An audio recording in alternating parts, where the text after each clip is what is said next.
नमस्कार,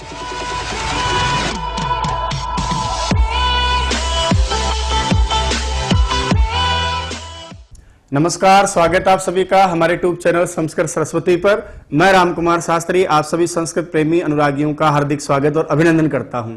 प्यारे साथियों, हम जो कुछ भी यूट्यूब चैनल के माध्यम से पढ़ रहे हैं, बार बार आप कहते हैं कि हमें इसके नोट्स वगैरह चाहिए, ऑनलाइन व्याख्या चाहिए, टेस्ट सीरीज चाहिए। तो अब हम सबको जो भी सामग्री हम पढ़ रहे हैं उसकी ऑनलाइन टेस्ट सीरीज की व्याख्यात्मक वीडियो, साथ ही पीडीएफ नोट्स, ई नोट्स और ई बुक, प्रिंटेड नोट्स, ये सारी सामग्री यदि आप चाहते हैं तो आप Sanskrit Saraswati app mobile play store पर जाकर डाउनलोड करें, इंस्टॉल करें और पढ़ें। विस्तार पूर्वक से जो सामग्री आप यहां पढ़ रहे हैं उसकी सारी की सारी प्रिंटेड, ई बुक, ई नोट्स और ऑनलाइन टेस्ट सीरीज। आज का वीडियो हम देखते हैं। वीडियो के अंत में आप मुझे जरूर बताइएगा आज का वीडियो कैसा लगा। कमेंट्स बॉक्स में आप कमेंट्स करके जो लिखते हैं उससे मुझे और ऊर्जा मिलेगी और बेहतर हम आगे सीखते रहेंगे। बहुत बहुत धन्यवाद। चलिए क्लास प्रारंभ करते हैं। चलिए इसके बाद में एक और हमारा प्रत्यय है। हालांकि वो प्रत्यय छोटा नहीं, कई सारे वर्णों का समूह है, लेकिन दुर्भाग्य से बेचारा आता भी है और आके सारा का सारा गायब भी हो जाता है। उस प्रत्यय के प्रसंग में कई सारे सूत्रों का संग्रह है, बहुत विस्तृत रूप भी है, लेकिन जो मुख्यतः जो पढ़ा गया उसको हम पढ़ेंगे। नंबर 4 पे हम पढ़ रहे हैं, उस प्रत्यय का नाम है क्विप प्रत्यय। प्रत्यय का नाम क्या है? क्विप प्रत्यय। चलिए अब देखिए, शुरुआत में कुछ बातें ऐसे ले लेता हूं ताकि फिर हम आगे बढ़ जाएं। बात करें हम क्विप प्रत्यय की, तो क्विप प्रत्यय में जब हम आगे बढ़ें, बोले साहब इसमें होता क्या है? अर्थ बोला, कर्ता आदि अर्थ होते हैं, कई सारे अर्थ, कभी कर्ता होता है, कभी दूसरे अन्य अर्थ होते हैं। किसी भी धातु से, चाहे आपकी धातु के पहले उपधा में कुछ आगे उपपद के रूप में कुछ रहे या उपपद के रूप में कुछ भी ना रहे, तो धातु उपपद हो या निरुपपद हो, है ना, धातु किसी भी रूप प्रकार की हो, ऐसी सर्व प्रकार की धातुओं से कर्ता आदि अर्थों में उपपद पूर्व में हो या निरुपपद हो, क्विप प्रत्यय हो जाता है। थोड़ी हम चर्चा करते हैं कि जो क्विप प्रत्यय है उस क्विप प्रत्यय में शेष क्या रहता है। कहा कि साहब ये जो क्विप प्रत्यय है बड़ा जोरदार है। नाम क्या है इसका? क्विप। अब ओरिजिनल जो पढ़ा गया ना उपदेश अवस्था में, उसको अनुनासिक ही पढ़ा गया। अब देखना यहाँ क्या होता है। सबसे पहले हलंत्यम सूत्र आता है, वो कहता है कि मैं पै की संज्ञा करता हूं। पै की संज्ञा करोगे यानी पै को इत कहेगा, कौन कहेगा? हलंत्यम, खा जाएगा। फिर क्या बचेगा आपका? क्वी। ये लो साहब क्वी बचा। इसके बाद में आएगा आपका, जैसे मान लो उपदेश से अजनुनासिक इत, वो कहता है मैं क्या करता हूं, उपदेश अवस्था में कोई अनुनासिक अच हो, स्वर हो, तो मैं उसकी संज्ञा करता हूं, तो ई को खा गया। ये लो साहब इसकी संज्ञा हो गई। उसके बाद में कहा कि फिर क्या बचा? बोले कुआ बचा। लो साहब ये कुआ, इसमें भी आप क्या करेंगे, जो आपका एक का दिख रहा है ना उसके लिए आप इस संज्ञा कर देंगे। कह के भी संज्ञा हो गई। ये बात कौन बोला आपको? लशक्वता दिते बोला। और फिर अंत में बताइए बचता क्या है? केवल वह बचता है आपका, ये रहा, ये चला गया, हलंत बचेगा। और जब किसी प्रत्यय में केवल एक ही वर्ण के रूप में, ऐसा एक वर्णात्मक प्रत्यय जिसमें केवल वह ही बचे, तो उस वह की भी इत संज्ञा हो जाती है। लो जी भाई साहब, उस वह की भी क्या हो गई? इत संज्ञा। बोला ये कौन बोला? तो एक सूत्र है अलग से, थोड़ा विशेष है, बाकी तो आप समझते ही हैं। वे अप्रक्तस्य, कि अप्रक्त रूपी कोई प्रत्यय हो। बोला ये अप्रक्त क्या है? तो अप्रक्त एक संज्ञा है ना। एक काल जो प्रत्यय होता है, एक वर्णात्मक जो प्रत्यय होता है, उसकी अप्रक्त संज्ञा होती है। अप्रक्त एक काल प्रत्यय, यानी एक कोई सा भी ऐसा प्रत्यय जिसमें एक ही अलवर्ण हो, चाहे स्वर हो या व्यंजन हो, तो एक ही व्यंजन वर्ण है ना, एक वर्ण का ही है ना, इसलिए कहलाएगा अप्रक्त। और ऐसे अप्रक्तस्य प्रत्यय वे है, यानी वह का ये की संज्ञा होकर के उसका क्या हो जाता है? लोप हो जाता है। यह हलंत्यम ने इस संज्ञा की है। थोड़ा थोड़ा निर्देश कर देता हूं, वैसे आप समझते हैं, को पढ़े होंगे आपने। ये यहाँ हलंत्यम जो सूत्र है उसके द्वारा इस संज्ञा की गई है। आगे आप पढ़े हैं तो उसके द्वारा, बोले साहब उपदेश अजनुनासिक इत सूत्र है, उसके द्वारा इस संज्ञा की गई है। यहाँ पर बोले साहब कह की संज्ञा कौन करता है? लशाक्वता द्वितीय करता है, तो उसके द्वारा इस संज्ञा की गई है। और लास्ट में वह एक ही अल का वर्ण प्रत्यय बचा है, इसलिए उसकी भी संज्ञा हो जाती है। यानी कि कुल मिलाकर के सभी वर्णों की, बताओ यहाँ क्या हो गई है? इत संज्ञा हो गई है। सर्व यानी सभी अंगों का अपहरण कर लिया गया है, इत करके लोप कर दिया गया है। व्याकरण शास्त्र की भाषा में इस प्रकार किसी भी प्रत्यय के सभी प्रकार के अंगों के वर्णों का लोप हो जाना सर्वापहारी लोप कहलाता है। तो बड़ा विचित्र प्रत्यय है ना भाई साहब। कोई प्रत्यय करो, सबका इत संज्ञा करके लोप कर दो, बोले बच्चा क्या? जब लोप ही करना था तो फिर आपने प्रत्यय किया ही क्यों है? तो कहा कि यार ये प्रत्यय करते हैं उससे कई सारे काम सिद्ध होते हैं।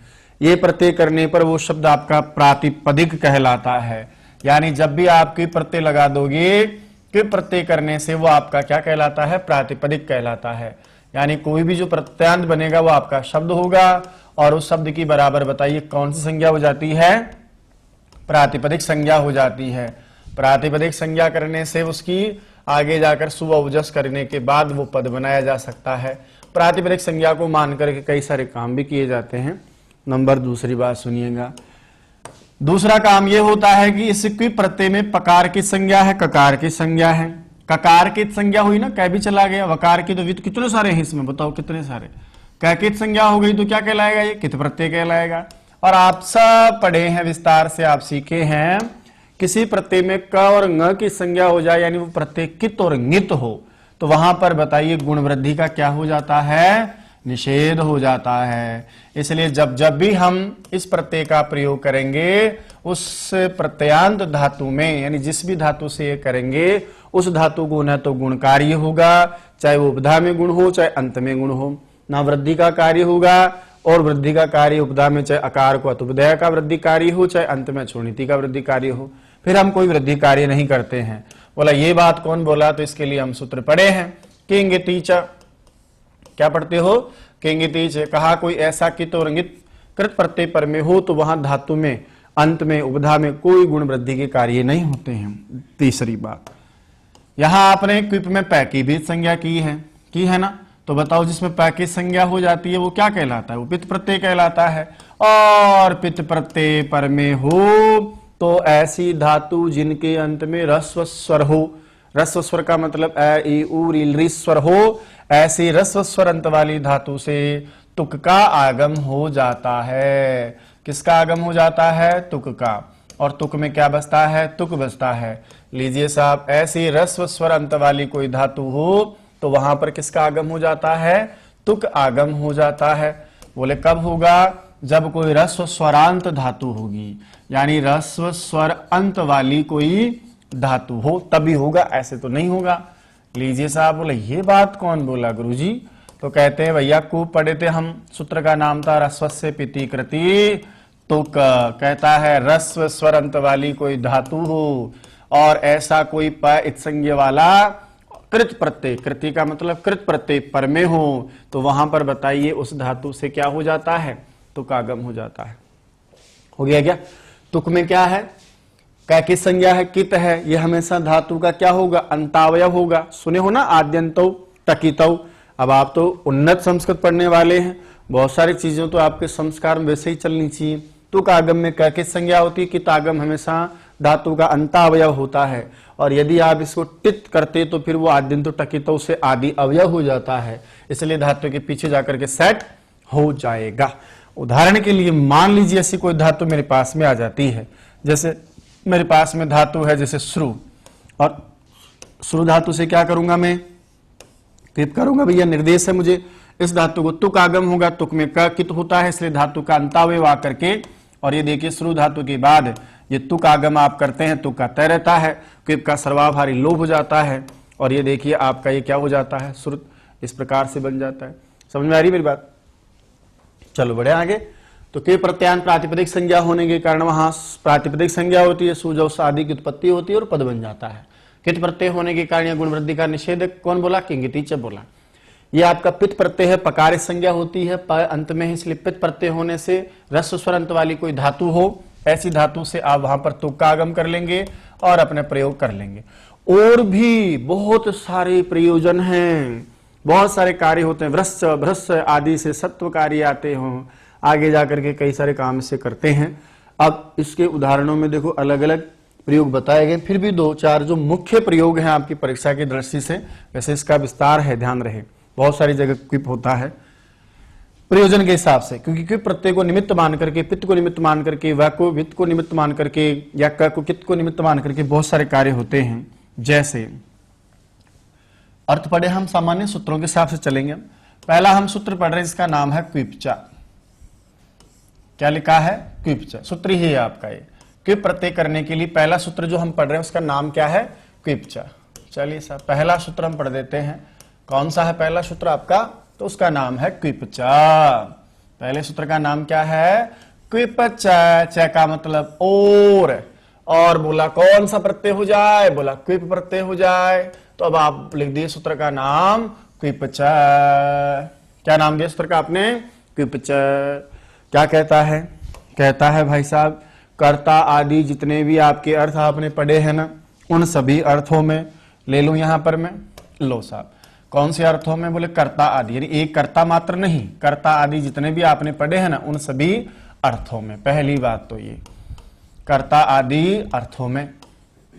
दूसरी बात कहा कि देखो बार बार आप पढ़ते हैं क प्रत्यय में भी उपपद होता है, ड प्रत्यय करते समय भी उपपद होता है, ट प्रत्यय करते हैं तब पता नहीं कौन कौन से सप्तम्यंत आदि प्रत्यय उपपद होते हैं, शब्द होते हैं। उपपद का मतलब धातु से पहले यदि कोई पद हो जिसके अर्थ में प्रत्यय करते हो तो उसकी उपपद संज्ञा हो जाती है। तत्रोपपदम सप्तमस्थम आदि सूत्र आपने पढ़े हैं।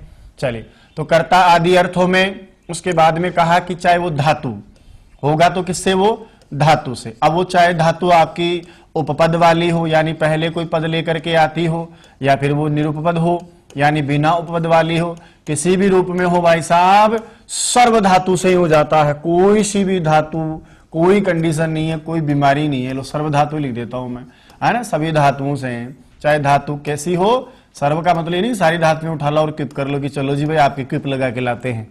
इसका मतलब ये है कि चाहे वो उपपद धातु चाहे निरुपद धातु, ऐसी दोनों की प्रकार की जो सर्व धातु है उन सर्व धातु से या सभी धातुओं से बताइए कौन सा प्रत्यय हो जाता है, क्विप प्रत्यय हो जाता है। कौन सा प्रत्यय हो जाता है, क्विप। और क्विप का बताओ क्या हो जाता है, सर्वापहारी लोप हो जाता है। सर्वापहारी लोप का मतलब है सभी प्रकार के अवयवों का लोप हो जाता है, पूरा प्रत्यय ही गायब हो जाता है। तो क्या समझे, कर्ता आदि अर्थों में सर्व धातु से चाहे ऐसी हो चाहे ऐसी हो से बताइए कौन सा प्रत्यय होता है, क्विप प्रत्यय हो जाता है। आई बात समझ में, बढ़े आगे। भाई उपपद में हो ना तो भी चलेगा, और केवल धातु मात्र का प्रयोग कर रहे हो तो धातु से भी होता है, और धातु से पहले यदि कोई उपपद बैठा हो, अब उपपद थोड़ा अपने आप में गूढ़ रहा था, लेकिन सीधा आप समझो कि कोई द्वितीयांत पद हो या कोई मान लो सप्तम्यंत पद हो, कोई पंचम्यंत पद हो, तो उसको आप उपपद का नाम देकर के समझ सकते हैं। वैसे उपपद अपने आप में एक संज्ञा है, तत्रोपदम सप्तमिस्तम। जब कोई प्रत्यय किया जाता है और प्रत्यय करने वाले सूत्र के द्वारा जब कोई प्रत्यय का निर्देश किया जाता है, जिस अर्थ में प्रत्यय करोगे, जैसे कर्मणि अण, तो कर्मणि अण में क्या है, अण प्रत्यय कर्म में होता है, और वहां सप्तमी का पद कर्मणि है, तो कर्म का जो बैठा रहेगा, कर्म जो पद रहेगा उसका नाम उपपद होता है। तो थोड़ा गूढ़ है, हम सामान्य पढ़ रहे हैं। जैसे जल से मुंचती, जलात मुंचती इत्यादि अर्थों में आप करेंगे, वहां पर आपका उपपद होता है जल, और धातु होती है आपकी मुंच, जो मुंच का रूप होती है। यहां से आप करेंगे कौन सा प्रत्यय, क्विप प्रत्यय। लीजिए साहब क्विप किया। अब बोला इस क्विप प्रत्यय करने पर हम सीधा क्या पढ़ते हैं कि जब जब भी हम क्विप प्रत्यय करेंगे उस क्विप प्रत्यय का बताइए क्या हो जाता है, लोप हो जाता है, होता है ना। अब आगे की स्थिति क्या हो जाएगी, आगे वही आपका बैठा रहेगा जल, उसके बाद में रहेगा आपका मुच, और इसका तो आपने क्या कर दिया, सर्वापहारी लोप कर दिया। प्रातिपदिक आदि संज्ञाएं होती हैं, सुवौजस आदि की उत्पत्ति होती है, हलंत है, मुच है ना। अरे क्विप का सर्वापहारी लोप तो हुआ, लेकिन पद बनाने के लिए आपको क्या करना पड़ता है, सु लेकर के आओगे, सु में क्या बसता है, स बसता है। अब यहाँ पर हलंग्या दीर्घा सुतिश्य प्रकृतम हल से सु का लोप हो जाता है। चौकू आदि सूत्र पढ़े हो ना आप, चौको सूत्र क्या कहता है कि भैया च वर्ग के स्थान पर क्या हो जाए, क वर्ग हो जाए, तो च वर्ग के स्थान पर क वर्ग कर लो, फिर आपका आगे जाकर के यही पद क्या हो जाता है, जलमुख हो जाता है ना। और वावसाने से चतुर्थ विकल्प से कार्य होता है, एक बार जलमुख हो जाता है, एक बार जलमुख हो जाता है। दूसरा देखिए, मान लीजिए कोई क्या करता है, बोले साहब कोई किसी चीज को खाता है, खाने की धातु क्या है, भुज। लो अही को यानी सांप को खाता है मान लो कोई, तो अही उपपद है, उसके साथ में आपने धातु कौन सी ली है, जैसे भुज। कौन सा प्रत्यय करने वाले हो, क्विप। ये लो आगे है अही, है ना, और पीछे कौन है आपकी धातु, भुज। अब बताइए जब आप क्विप करेंगे तो क्विप का तो क्या हो जाएगा, सर्वापहारी लोप हो जाएगा ना। अलंग्या भी दीर्घा सुतिश्य प्रकृतम से सु का लोप हम करेंगे आगे जाकर के। अब इस स्थिति में वही आपका चौकू कहेगा अही भुज में बताओ क्या है, ज है ना। जब इसका आप चौकू करेंगे तो चौकू में आप करेंगे अही, और भुज के बाद में जो ज है उसके स्थान पर कवर का कौन सा अक्षर आएगा, तीसरा। लेकिन हम ये पढ़े हैं कि एक बार इसको चरत्वकारी होता है, सुने हो क्या, वावसाने सूत्र। ये देखो तो ऐसे काम हो जाएगा। तो यहां पर दो सूत्रों की प्रसंगति साथ के साथ चलेगी, लिख देता हूं थोड़ा निर्देश हो जाएगा। एक सूत्र तो कौन सा है, चौको, कहता है च वर्ग के स्थान पर क्या हो जाए, क वर्ग। और साथ में यहां विशेष जो काम एक और हुआ है वो है आपका वावसाने। संधि पढ़ाते समय में, रीट भर्ती परीक्षा आदि में भी पढ़ाता हूं, हमेशा समझाता हूं कि चरत्व का केवल एक उदाहरण खरीचा ही नहीं है, बल्कि इसका एक सूत्र और है, उसका नाम क्या है, वावसाने है। कहता है अवसान में, अवसान का मतलब जहां वर्णों की समाप्ति हो जाए उसे अवसान कहते हैं, विरामो अवसानम। तो अवसान हो यानी वर्ण खत्म हो गया ना, वहां पर विकल्प से एक बार क्या हो जाता है, चर्त हो जाता है। तो अहिभुक भी बोल देते हैं आप और अहिभुक भी बोल देते हैं। इसी प्रकार से राज धातु हो, पढ़ोगे आप सम्राट में, मोराजी समय को सम्राट में अनुस्वार संधि का निषेध हो जाता है कि क्यों प्रत्यांत राज धातु पर में हो, तो उसका रूप भी आप बना लीजिए। ये देखिए यहां पर है आपकी कौन सी धातु, राज धातु, और राज धातु से आप कौन सा प्रत्यय करने वाले हो, क्विप प्रत्यय। लो राज धातु है ना, आगे कौन सा प्रत्यय किया आपने, क्विप, क्विप का हो जाता है सर्वापहारी लोप, वही राज धातु रहेगी। सु आदि का काम आप करेंगे, सु का भी हलंग्या भी दीर्घा से प्रथम से क्या हो जाएगा, लोप हो जाएगा। लो आपकी धातु बची है आगे राज, और मैं लाऊंगा इसको प्रातिपदिक संज्ञा हो जाती है कि प्रत्यांत की, सु आएगा, सु का लोप करना है, लोप कर दीजिए। अब एक नियम आता है व्रश्च भ्रश सृज मृज यजराज भ्रात छसाम सा, वो कहता है कि राज आदि धातुओं के अंतिम जो वर्ण हैं उनके स्थान पर मूर्धन्य शकार आदेश हो जाए। लो भैया आपने कहा तो हमने कर दिया, ये राज की जगह क्या हो गया, राश। बोला धातु कौन सी है आपकी, राज, सु किया आपने, उसके बाद में आएगा सूत्र आपका भ्रश्च भ्रज सृज मृज यजराज भ्रात छसाम साहा। सूत्र है आपका व्रश्च भ्रज सृज मृज यजराज भ्रात छसाम सा। वो क्या बोला आपको कि भैया इनके अंतिम वर्ण को क्या हो जाए, मूर्धन्य शकार हो जाए। सूत्र आपने पढ़ा है झलाम जशो अंते, स्वादि प्रत्यय कर दिए ना आपने, अभी आपका पद हो गया। तो आगे की प्रक्रिया में जाकर के इसको क्या हो जाता है, जस्तु संधि के कार्य में राश की जगह राड हो जाता है। पढ़ते ना तुष्भ्याम तुडभ्याम, इसी प्रकार से मूर्धन्य शकार के स्थान पर जस्तु कार्य में क्या होता है, तो मूर्धन्य सकार के स्थान पर डय कार्य हो जाता है। क्यों, क्योंकि जस्तु संधि में जसवर्ण करते हैं, जब अगर दय बनाना होता है, मूर्धन्य सकार का उच्चारण स्थान क्या है, ऋतु रसाणाम मूर्धा, और मूर्धा वाला कौन होता है जस में, तो ऋतु रसाणाम टठ, तो तीसरा अक्षर क्या आ जाता है, डय आ जाता है। ये काम आप कौन संधि में करते हो, जस्तु संधि में। वही सेम वावसाने सूत्र आपको कहता है कि विकल्प से एक बार क्या हो जाता है, चर्तों का काम हो जाता है, तब आपका फाइनल एक रूप बनता है राट, एक रूप रह जाता है राड। और ये काम आप बताइए राट करने का कौन से सूत्र से करते हैं, तो ये चर्त्व का कार्य होता है अंत में जाकर, और ये आपका सूत्र होता है वाह अवसाने। तो इस प्रकार से राज धातु से क्विप प्रत्यय करने पर जब रूप चलाओगे तो प्रथमा के एक वचन में वहां क्या बन जाता है, राट और राड बन जाता है, यहाँ अहिभुक और अहिभुज बन जाता है। बोला वावसाने क्या काम करता है, तो चर्त्व का काम कर देता है। अच्छा सूत्र है ना आपका, इस प्रकार से बनता है। और देखिए इसी प्रकार से सोपसर्ग लगा दिया, मान लीजिए मैंने, है ना, और ये आपका है धातु कौन से, श्रु, प्रत्यय आप कौन सा पढ़ रहे हैं, क्विप। लीजिए साहब सर्वापारी लोप कर दे, आगे रहेगा आपका वही सु, इसके बाद धातु है श्रु, मैंने बोला रस स्वर अंत वाली धातु हो, बीच में तुक का आगम हो जाता है, तुक आगम करोगे तो धातु का अंतावयव बनेगा। ये लो साहब सात ले लेते हैं, तुक आगम में क्या बसता है, त। अब क्विप प्रत्यय का तो सर्वापहारी लोप कर ही रहे हो ना, तो इसको तो मैं भगा देता हूं। इसके बाद में बताइए क्या स्थिति बसती है आपकी, सुश्रुत की स्थिति बसती है। अब आप सु आदि कार्य लेकर के भी आओगे तो भी फिर आपका वही हलंग्या भी दीर्घा सुतिष्य प्रक्तम हल आदि हो जाता है, तो बसता क्या है, सुश्रुत ही बसता है।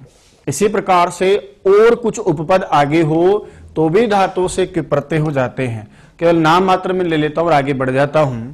जैसे वृत्रिहन शब्द होता है ना, इसी प्रकार से हन धातु से आगे कुछ सामान्य क्रिया में आप लगा देते हैं। सूत्र पड़ा है ब्रह्म, क्या है, ब्रह्म, भ्रूण और वृत्र, इन तीनों के पद रहने पर भी धातु से बताइए क्या हो जाता है, क्विप हो जाता है ना। ये लीजिए साहब सूत्र क्या है, पढ़ो एक बार इसको आप, ब्रह्म भ्रूण वृत्रेषु क्विप। बोला साहब हन धातु से पहले तीनों आ जाए, कैसे, तो ये देखिए ऐसे आएंगे आपके, ब्रह्म ये आपका पहला शब्द है, और ब्रह्म से पहले इसके बाद में क्या आ जाएगा, हा, तब आप हन आदि सारी प्रक्रिया जब आप करोगे तो हन, स्किप, लोप, स्वादि का लोप करने के बाद आपका जो शब्द बनेगा वो बनेगा ब्रह्महा। वृत्र रहेगा तो वहां पर आपका दूसरा शब्द क्या है, भ्रूण है। भ्रूण से करेंगे वही हन, हन का बन जाएगा कि प्रत्यांत में हा। उसी प्रकार से रहेगा वृत्र, तो वृत्र से भी आपका कि प्रत्यांत में क्या हो जाएगा, हा। इन तीनों में ही यदि आपसे पूछ ले कि बताइए प्रत्यय का नाम क्या है, तब आप कौन सा प्रत्यय बताओगे, यहां पर भी क्वी प्रत्यय। अब प्रक्रिया देखो सामान्य है, हन धातु का रूप रहेगा, सु का लोप करेंगे, न का लोप, बुधा को वृद्धि कार्य करके हम ब्रह्महा, भ्रूणहा, वृत्रहा आदि रूप बना लेते हैं। कौन बोला, ब्रह्म भ्रूण वृत्रेषु क्विप सूत्र बोला। हालांकि ये सब नहीं है, परीक्षा के टारगेट को आपका पूरा नहीं करता है। उसी प्रकार से अन्य प्रसंगों में भी कुछ दो चार उदाहरण आपके आते हैं। चलिए इसी प्रकार से आपके कुछ उदाहरण और हैं, उनको ऐसे ही आप मौखिक याद रखेंगे। जैसे उखाश्रित है ना, उपद पूर्व में हो तो भी हो जाता है उखाश्रित। इसी प्रकार से है आपका जैसे पारणध्वत, और उसी प्रकार से जैसे वाहा भ्रट आदि हैं, ब्रज धातु का रूप है, भ्रट बन जाता है। इन सभी से भी आप देखेंगे सारे के सारे शब्द आ जाए परीक्षा में और कह दे कि बताओ भाई साहब इनमें कौन सा प्रत्यय लगा है, तब आप इन सभी शब्दों से भी क्या करेंगे, क्वी प्रत्यांत बता देंगे। कुछ शब्दों का संग्रह किया मैंने नॉर्मली, बाकी क्वी प्रत्यांत होने से क्या है कि अन्य रूप कार्य हो जाते हैं। क्वी प्रत्यय को मान करके, प्रातिपदिक को मान करके होने वाले सारे कार्य हो जाते हैं। तो देखो दोबारा एक बार हम वापस दोहराते हैं। प्रत्यय का नाम क्या था हमारा, क्वी प्रत्यय। क्वी प्रत्यय में शेष क्या रहता है, बोले साहब कुछ ही नहीं रहता। जब सबकी संज्ञा हो जाती है तो शास्त्र में इसको हम क्या बोलते हैं, सर्वापहारी लोप बोलते हैं। पूछ ले कि बताइए सर्वापहारी लोप कौन से प्रत्यय का होता है, यह भी आपका प्रश्न हो जाता है। तब आप कहेंगे सर्वापहारी लोप तो हमारे एक नवाब का होता है, इसका नाम है क्वी प्रत्यय। बोला वह का संज्ञा किसके द्वारा होती है, तो वेर प्रत्यय से होती है। क्वी प्रत्यांत क्या होता है, प्रातिपदिक हो जाता है। प्रातिपदिक से आगे जाकर के इसलिए सुऔजस आदि जो आपके प्रत्यय हैं, सुबादि वो प्रत्यय हो जाते हैं और उसकी पद संज्ञा आगे हो जाती है। कित होने के कारण कहीं भी गुण वृद्धि नहीं होती है, इसका निषेध हो जाता है। ये बात आपसे कौन बोला, किंगतीच बोला। निर्णय की संज्ञा, प की संज्ञा होती है इसलिए पित प्रत्यय है। पित होने के कारण रस्व स्वरंत वाली धातु से रस्वस्य पिति करती तुक सूत्र के द्वारा तुक का आगम हो जाता है, जिस शुरू से श्रुत हो जाता है। देखो पहला जो सूत्र पड़ा उसका नाम क्या है, क्विप्च।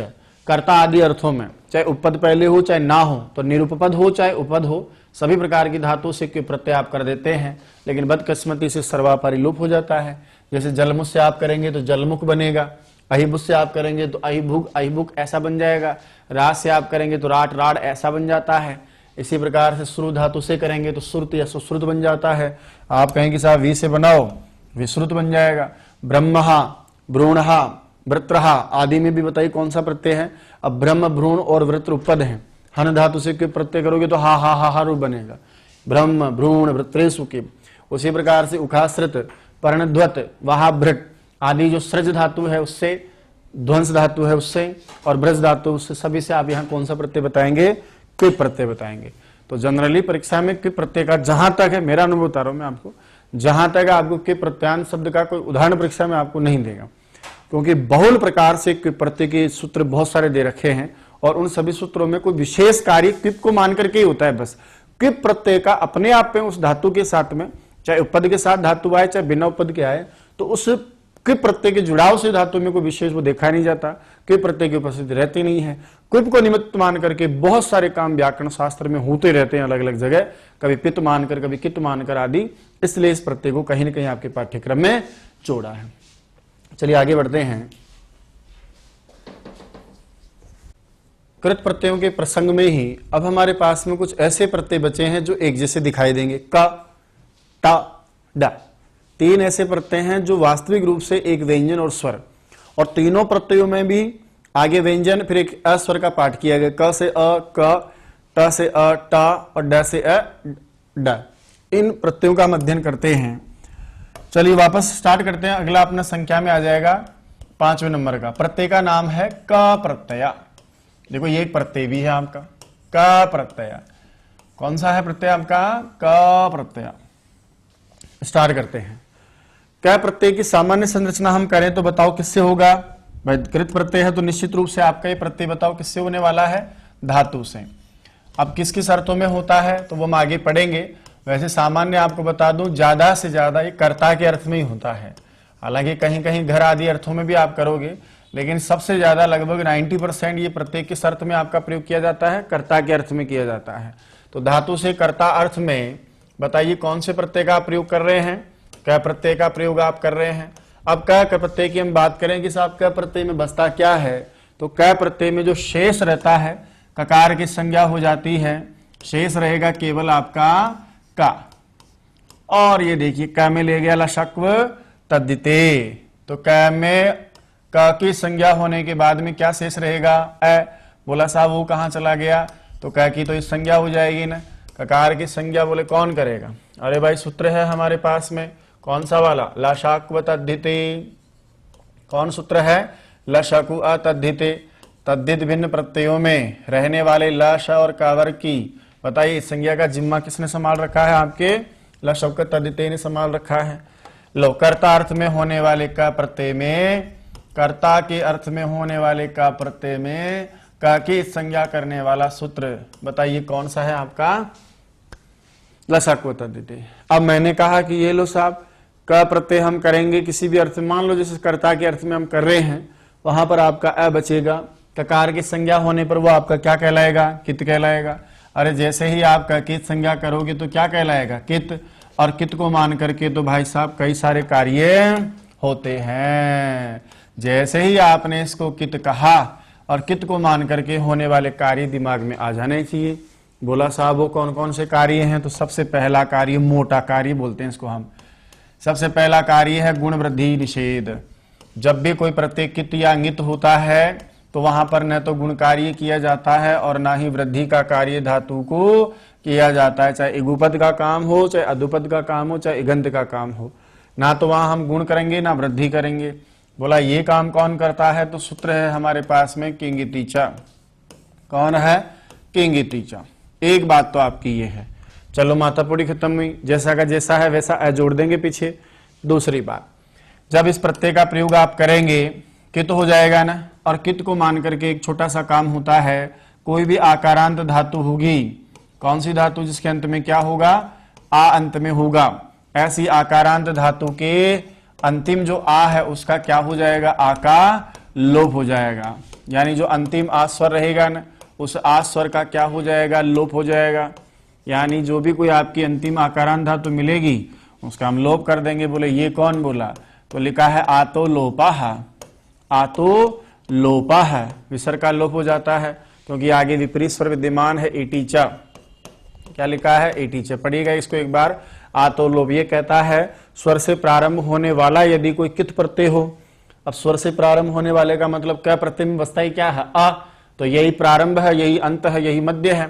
इसलिए स्वर से प्रारंभ होने वाला यदि कोई कित प्रत्यय पर में हो तो वहां आकारांत धातु के अंतिम आ का क्या हो जाता है? लोप हो जाता है। और वैसे भी आगे आप पढ़ेंगे भी कि जितनी भी जैसे धातुएं आपकी मान लो ज्ञा, तो ज्ञा धातु के अंत में आ है ना, तो वहां आ का लोप करके क्या बचेगा? ज्ञा। जैसे धातु का नाम है मान लो पा, अंतिम आ का लोप करेंगे तो धातु क्या बचेगी? पा। दा धातु है तो अंत में क्या बचेगा? द।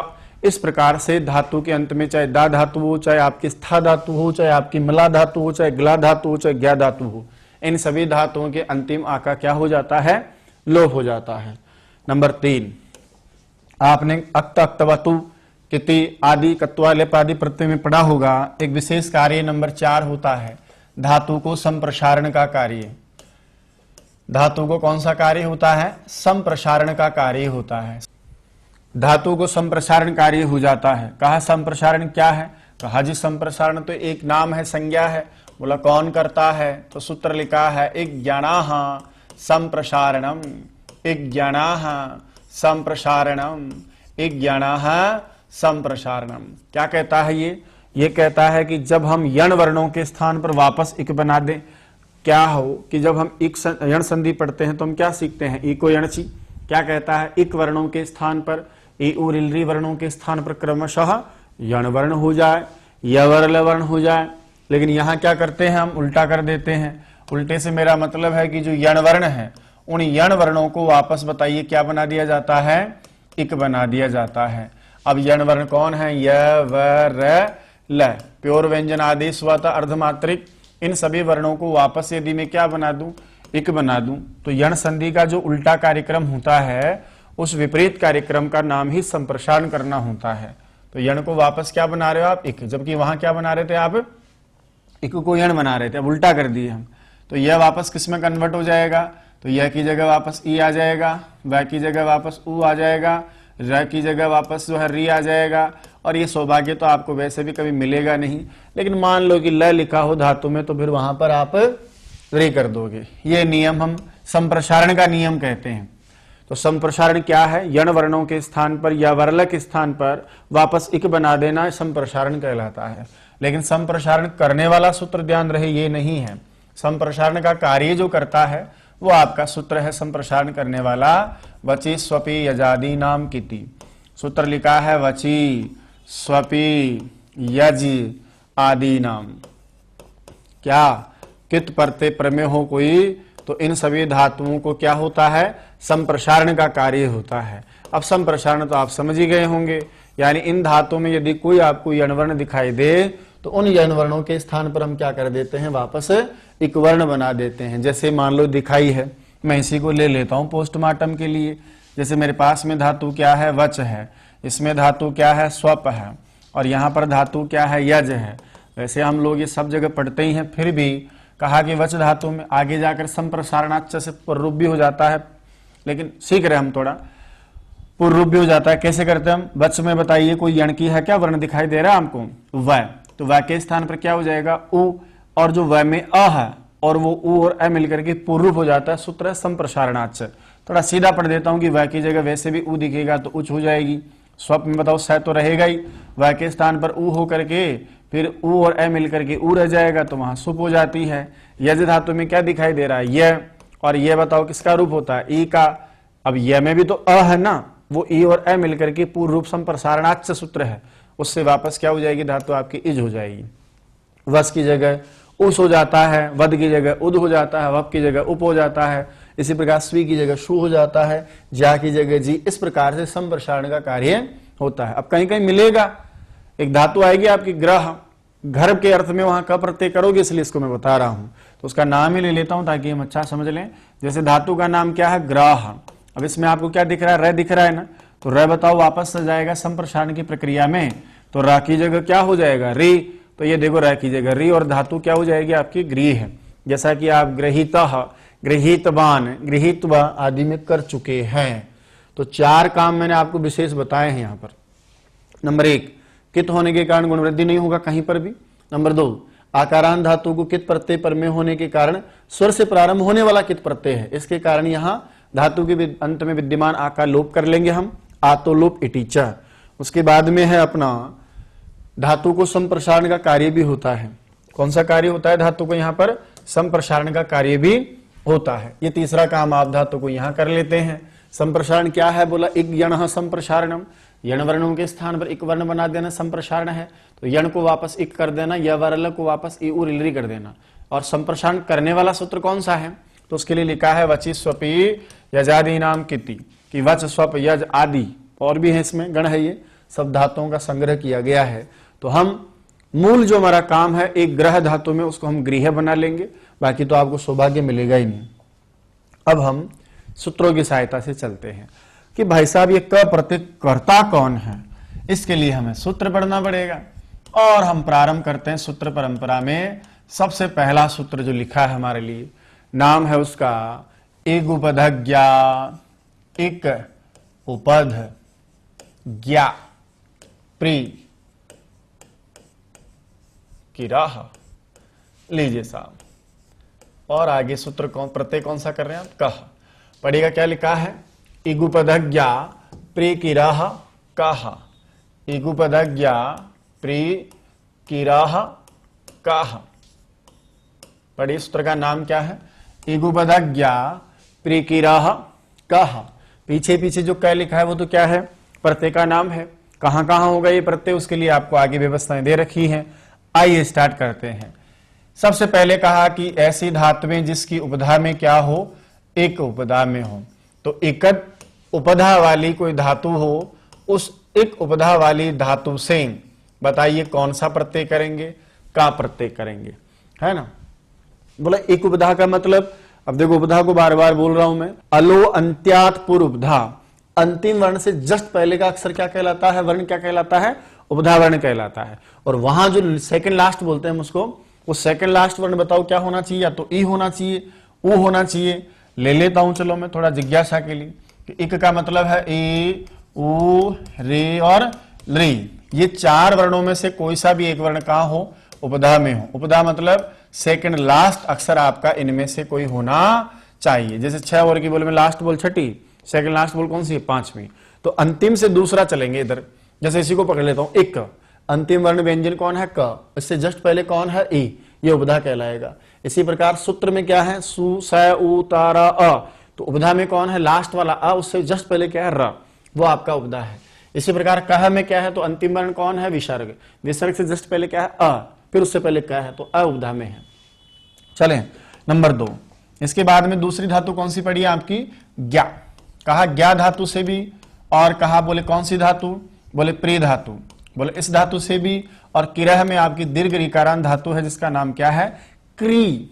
इस प्रकार से तो 3 धातुओं का तो साफ कथन किया। ज्ञा धातु से प्री, प्रिय अर्थ में, प्रीणाति इति प्री इस अर्थ में, और किरति इति बिखेरने के अर्थ में क्री धातु, जानाति जानने के अर्थ में ज्ञा धातु। तो एक उपधा वाली और साथ में ज्ञा धातु, प्रे धातु, और एक आपके लिए लिखा है दीर्घ ऋकारांत क्री धातु। इन धातुओं से, बोले कौन से अर्थ में, बोले भैया जी कर्ता अर्थ में। बताइए कौन से अर्थ में, कर्ता अर्थ में। कौन से अर्थ में, कर्ता अर्थ में।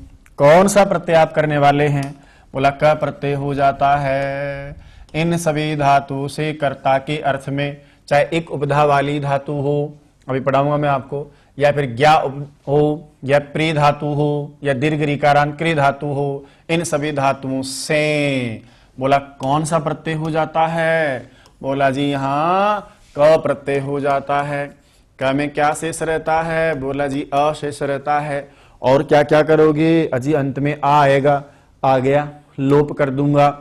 और क्या करोगे, कहीं पर भी गुणवृद्धि नहीं करूंगा। उपधा में इक को गुण प्राप्त होता है लेकिन नहीं करूंगा। कौन मना किया, किंगी टीचर मना किया। कहा और भी कुछ काम है, बोले है, संप्रसारण होगा तो करूंगा, यहां तो हमको मिलेगा नहीं। अब हम चलते हैं सबसे पहले एक उपधा वाली धातुओं के प्रसंग में। आओ साहब, उपधा में एक है मतलब बताता हूं मैं आपको। जैसे वी उपसर्ग पूर्वक वहां लिखा है लिख धातु, वी उपसर्ग पूर्वक ग्रंथकार ने कौन सी धातु समझानी चाहिए आपको, लिख। उपसर्ग ऐसे लगा रखा है, आप भी लगा दीजिए। कौन सा प्रत्यय आप कर रहे हो, कह। पहले चेक करें लिख धातु को। कहा कि लिख धातु क्यों लिया, क्योंकि उपधा में बोला साहब इक होगा। चेक करते हैं, लास्ट अक्षर कौन है, ख, उससे पहले कौन है, ई, उससे पहले कौन है, ल। बताओ लिख में यही स्थिति है ना। उपधा का मतलब होता है अलो अंत्यात पूर्व उपधा, अंत्यात पूर्व, अंतिम वर्ण से जस्ट पहले का, तो कौन उपधा में है, ई। उसी प्रकार से मान लीजिए थोड़ी देर बाद में यहां लिखने वाला हूं बुध धातु। कौन सी धातु लिखने वाला हूं, बुध धातु। उस बुध धातु से भी मैं क्या करूंगा, बोले क्यों कर रहे हो साहब, अरे भाई साहब इसकी उपधा में बोला क्या है, एक, और एक उपधा में हो तो वहां आप कौन सा प्रत्यय कर सकते हैं, बोला का प्रत्यय कर सकते हैं। अब देखो ब उ ध, यही है ना बुध, लास्ट है ध, तो बताओ सेकंड लास्ट कौन है, उ, ये आपका कहलाएगा। फिर आगे जाकर मैं एक धातु और लाऊंगा जिसका नाम क्या है, कृष। मैं कहूंगा जी मैं इससे भी का प्रत्यय करूंगा। फिर मैं पूछूंगा यार कृष को कैसे ले लिया, क री, और आगे क्या है, श, लास्ट अक्षर है श, लास्ट से सेकंड लास्ट कौन है, री, एक में आता है। इसलिए याद रखिए री का उदाहरण हमको मिलता नहीं। तो ऐसी धातुएं जिनका सेकंड लास्ट अक्षर या तो ई हो, या उ हो, या री हो, ऐसी धातुएं आपकी एक उपधा वाली धातु कहलाती है। चलो पढ़ें आगे। लीजिए वे लिख में क प्रत्यय किया।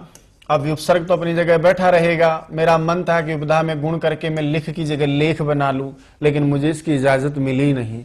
अब मुझे बताइए साहब इसमें क्या बसता है, क में अ। अब इसको आप मिला दीजिए। कर्ता अर्थ में होने वाला है, सामान्य प्रयोग पुल्लिंग में किया गया है, तो मैं इसको ऐसा का ऐसा लिख दूंगा। मेरा मन था कि मैं विलेख बनाता, पर मैं नहीं लिख सकता, इसलिए क्या लिखा मैंने, विलेख। और देखिए ग्रंथकार ने और भी धातुओं का उदाहरण लिया है। कहा उपसर्ग लगा दीजिए, कोई प्रॉब्लम नहीं है। और धातु ले ली उन्होंने क्षिप, प्रत्यय कौन सा लगा दिया, क, और आगे लिख दिया उन्होंने वही सेम टू सेम वी।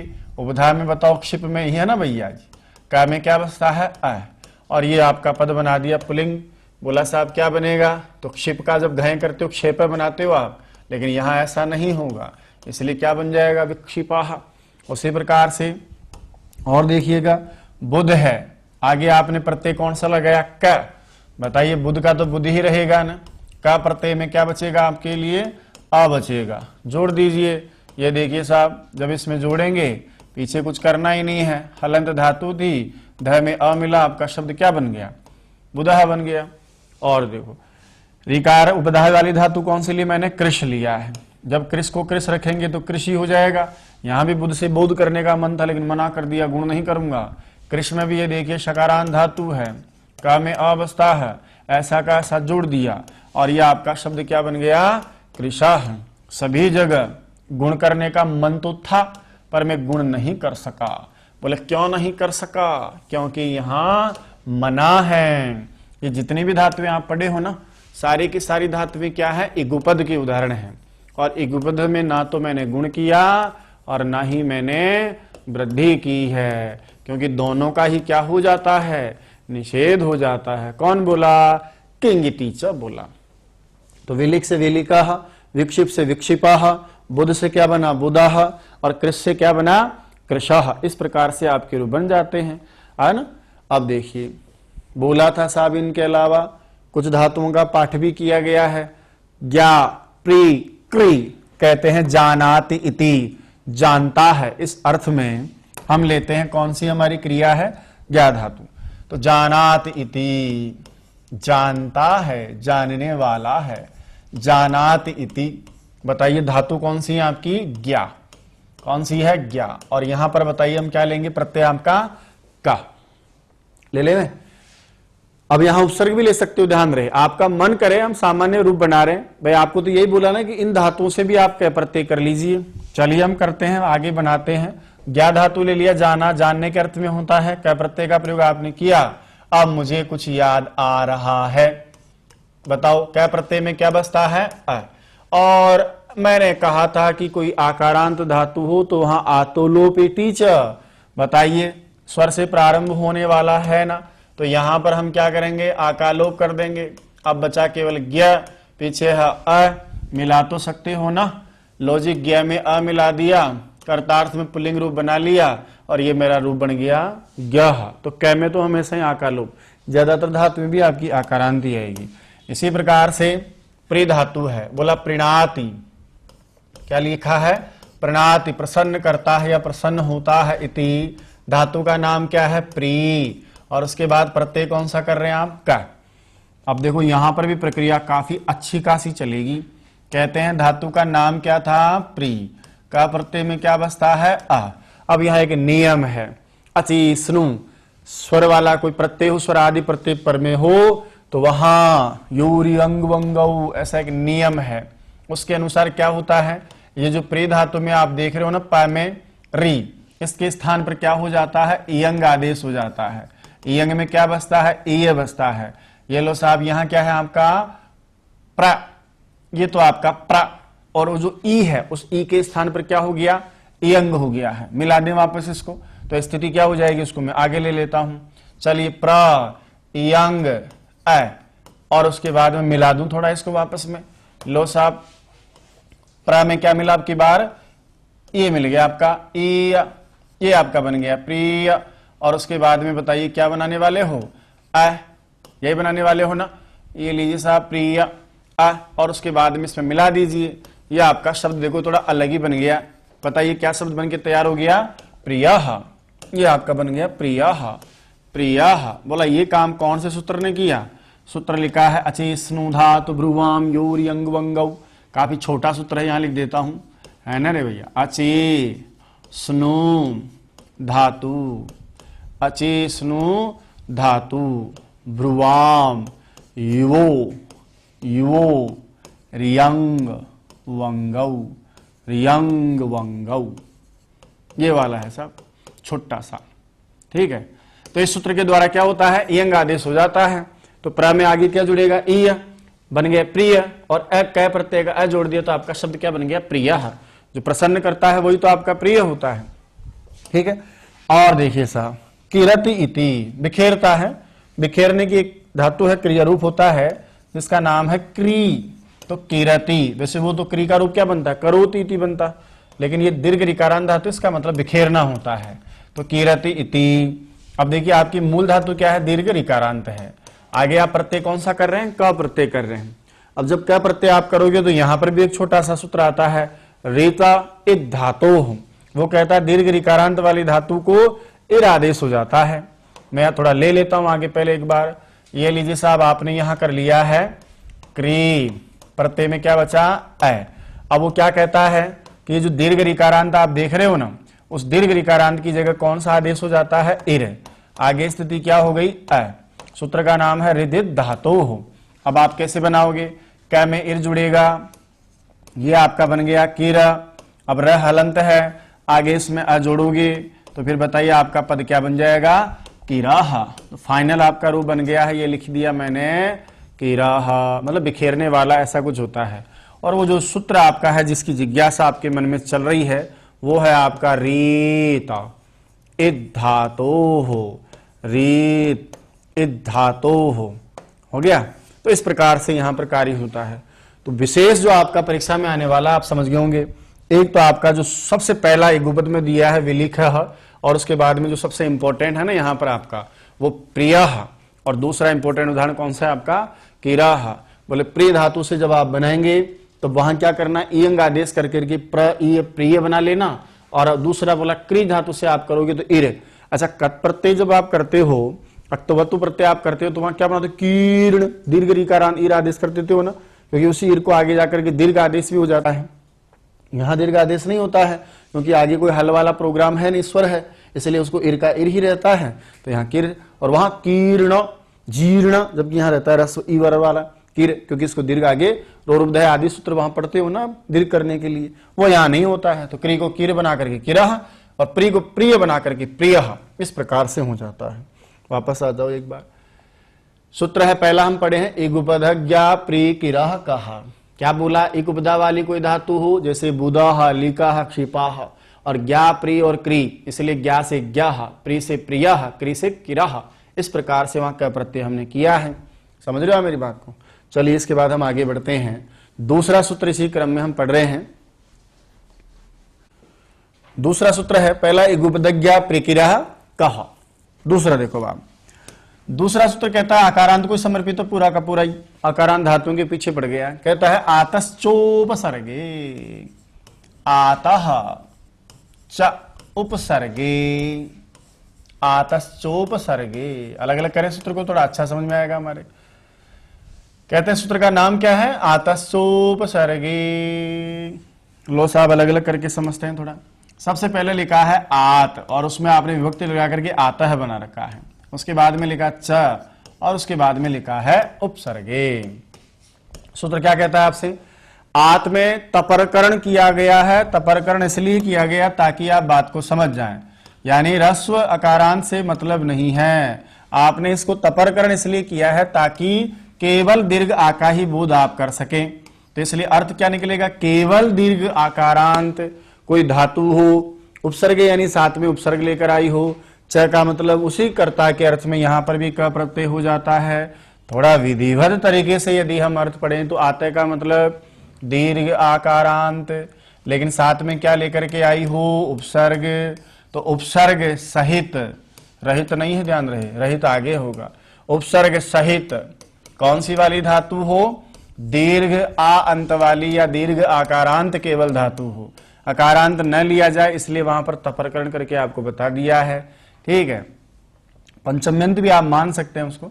तो उपसर्ग सहित दीर्घ आकारांत कोई धातु हो, ऐसी धातु से हम, बताइए कौन सा प्रत्यय करने वाले हैं, कहा ऐसी धातु से हम क प्रत्यय करने वाले हैं। तो कंडीशन नंबर 1 तो क्या है, उपसर्ग साथ में होना चाहिए, और कंडीशन नंबर 2 क्या है कि वो दीर्घ आकारांत ही होनी चाहिए। दीर्घ आकारांत ना हो और उपसर्ग, या दीर्घ आकारांत ना हो उपसर्ग आ जाए तो भी नहीं लेंगे, वरना ज्ञा का पाठ वहां क्यों करते।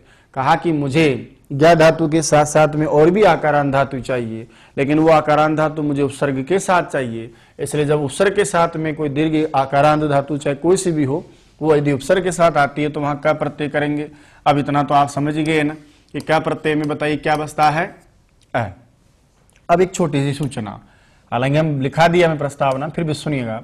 बताओ दीर्घ आकारांत रहेगी ना, तो अंतिम जो आपका दीर्घ आ बदलेगा, बताओ उसका तो आप क्या करने वाले हो, लोप करने वाले हो।